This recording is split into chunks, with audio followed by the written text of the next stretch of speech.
Približno 8 hektarov zemljišča je zdaj v lasti podjetja Iztoka Starca SI Investicije, ki opozarja, da osnovnih pogojev za legalizacijo črnih gradenj ni.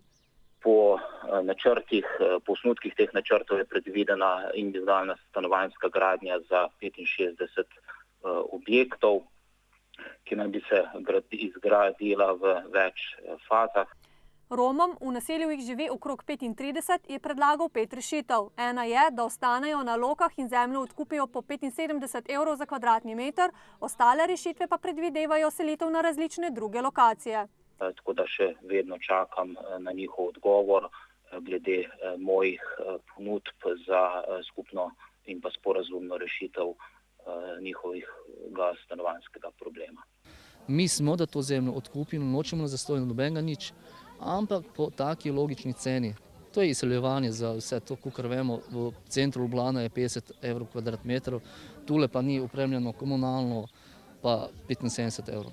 Občina Krško se bo zagotovo prijavila na naslednji razpis države za odkup. Vemo, da država prizna samo 20 evrov po kvadratnem metru, kar je bistveno manj od tega, kar nam ponuja trenutni lastnik.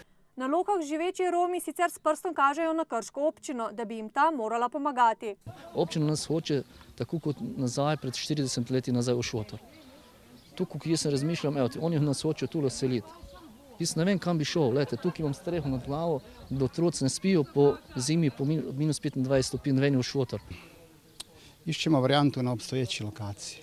Jaz sem optimist, mislim, da nam je časovna komponenta gre v prid. Hitrih rešitev pa ni, še dodaja Filipovič.